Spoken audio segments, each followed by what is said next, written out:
Welcome to Nithya's channel. இன்றைக்கி ரவா லட்டு செய்ய போகிறோம். ரொம்ப டேஸ்டியாகவும் டிஃப்ரெண்ட்டாகவும் ரொம்ப சாஃப்டாகவும் செய்ய போகிறோம். வாங்க வீடியோக்குள்ளே போகலாம். ரவா லட்டு செய்கிறதுக்கு ஃபஸ்ட்டு ஒரு ஸ்டவ்வில் ஒரு பேன் வச்சுக்கலாம். அதில் ஒரு 1.5 ஸ்பூன் அளவுக்கு நெய் சேர்த்துக்கலாம். நெய் சேர்த்துட்டு நெய் உருகட்டும். நெய் உருகிடுச்சு. உருகினதுக்கப்புறமா நம்ம நட்ஸ் எல்லாம் சேர்த்துக்கலாம். இந்த நட்ஸ் தான் சேர்க்கணும்னு இல்லை, அவங்கவுங்க விருப்பத்துக்கு ஏற்ற மாதிரி நட்ஸ் சேர்த்துக்கலாம். நான் முந்திரியை 2ஆக உடைச்சி சேர்த்துக்கிறேன். இது நல்லா ஃப்ரை ஆகட்டும். கரிஞ்சிடக்கூடாது, பார்த்து ஃப்ரை பண்ணணும். கூடவே நான் பம்கின் சீட்ஸையும் வாட்டர்மெலன் சீட்ஸையும் சேர்த்துருக்கேன். வீட்டில் இருந்ததுனால சேர்த்துருக்கேன். நீங்கள் பாதாம்னாலும் சேர்த்துக்கலாம். பாருங்கள், ட்ரை கிரேப் சேர்த்துருக்கேன். நல்லா வறுபடுருச்சு. இப்போது இது கூடவே நம்ம 1.5 ஸ்பூன் அளவுக்கு நெய் சேர்த்துக்கலாம். ஏற்கனவே ஒரு 1.5 ஸ்பூன் சேர்த்துருந்தோம். இப்போ ஒரு 1.5 ஸ்பூன் சேர்த்துக்கலாம். இது நல்லா உருகினதுக்கப்புறமா 1 கப் அளவுக்கு ரவை சேர்த்துக்கலாம். இது நார்மல் ரவை தான், உப்புமா செய்கிற நார்மல் ரவை தான். இதை 1 கப் அளவு சேர்த்துக்கிறேன் நான். பாருங்கள், இதில் 1 கப்பு சேர்த்துட்டு மீடியம் ஃப்ளேமில் இது வறுக்கலாம்.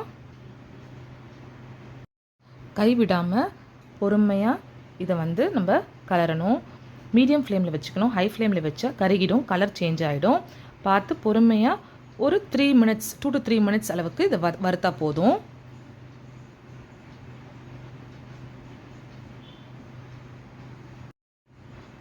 பாருங்கள், நல்லா வறுபட்டுருச்சு.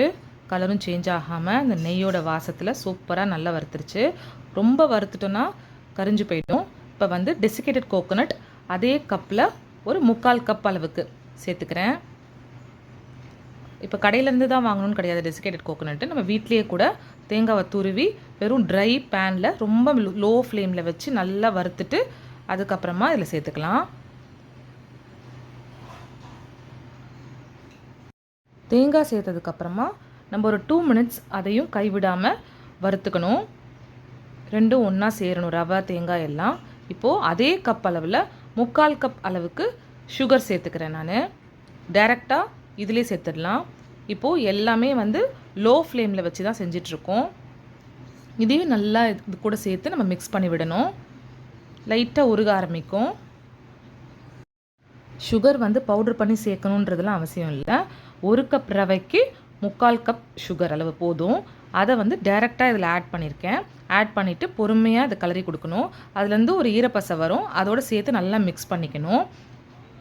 இப்போ ஒரு 1/2 ஸ்பூன் அளவுக்கு ஏலக்காய் பவுடர் தூவி அதையும் கலரிக்கலாம். ஏலக்காய் சேர்த்ததுக்கப்புறமா நம்ம இதில் கொஞ்சம் கொஞ்சமாக பால் சேர்த்து கலர போகிறோம். ஸ்டார்டிங்லேருந்து நம்ம ஸ்டவ் ஆஃப் பண்ணலை, எல்லாமே அடுப்பை லோ ஃப்ளேமில் வச்சு செஞ்சிட்ருக்கோம். முன்னாடியே நம்ம எல்லாத்தையும் ரெடி பண்ணிவிட்டு நம்ம ஸ்டார்ட் பண்ணனா ஒரு 10 நிமிஷத்தில் செஞ்சிடலாம். பாருங்கள், கொஞ்சம் கொஞ்சமாக பால் சேர்த்து இது நம்ம கலந்து கொடுக்கணும். எனக்கு ஆக்சுவலாக பார்த்திங்கன்னா 1/2 கப்புக்கும் கம்மியாக தான் பால் தேவைப்பட்டுச்சு. இந்த 1 கப் ரவைக்கு ஒரு 1/2 கப்புக்கும் கம்மியாக தான் பால் தேவைப்பட்டுச்சு. கொஞ்சம் கொஞ்சமாக ஊற்றி நீங்கள் கலர்னிங்கன்னா உங்களுக்கே தெரியும் அந்த கன்சிஸ்டன்சி. அந்த அந்த உருண்டை பிடிக்க வர அளவுக்கு இருந்தால் போதும். எக்ஸாக்டாக சொல்லணுன்னா 1/2 கப்லேருந்து கொஞ்சம் கம்மியாக தான் எனக்கு தேவைப்பட்டுச்சு பால். நீங்கள் கொஞ்சம் கொஞ்சமாக ஊற்றி இந்த மாதிரி மிக்ஸ் பண்ணிங்கன்னா அந்த சர்க்கரையும் நல்லா உருகி வரும். பாருங்கள், இப்போ நல்லா பார்க்கவே எவ்வளோ சூப்பராக இருக்குன்னு. இந்த மாதிரி ஸ்டேஜில் நம்ம இதை ஆஃப் பண்ணிவிட்டு ஆற வச்சு நம்ம இதை உருண்டை பிடிக்கலாம். ரொம்பவே டிஃப்ரெண்ட்டாக எக்ஸலண்ட்டாக சூப்பராக இருந்தது. கண்டிப்பாக ட்ரை பண்ணி பாருங்கள். டேஸ்டியான ஒரு ரவா லட்டு ரெடி ஆகிட்டுருக்கு.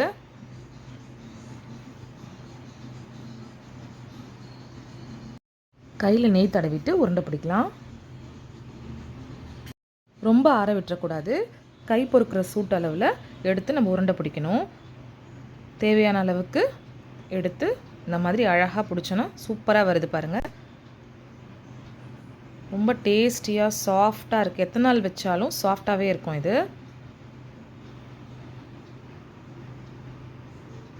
இதே மாதிரி நம்ம ஒன்று ஒன்றா எல்லாத்தையும் பிடிச்சி எடுத்துக்கலாம்.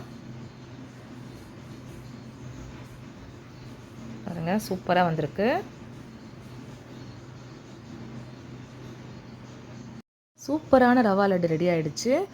நீங்கள் ட்ரை பண்ணி பாருங்கள். பால் சேர்த்துருக்கிறதுனால ஒரு 3 டேஸ் வரைக்கும் நல்லாயிருக்கும். ஃப்ரிட்ஜில் வச்சோன்னா ஒரு 1 வீக் வரைக்கும் வச்சு சாப்பிடலாம். சூப்பராக டேஸ்ட்டில் செம்மையாக இருக்குது. ட்ரை பண்ணி பார்த்துட்டு உங்கள் கமெண்ட்ஸை சொல்லுங்கள். இது வரைக்கும் நித்யாஸ் சேனலை நீங்கள் சப்ஸ்கிரைப் பண்ணலன்னா சப்ஸ்கிரைப் பண்ணிக்கோங்க. கூடவே பெல் ஐக்கானையும் ப்ரெஸ் பண்ணுங்கள். பாய்.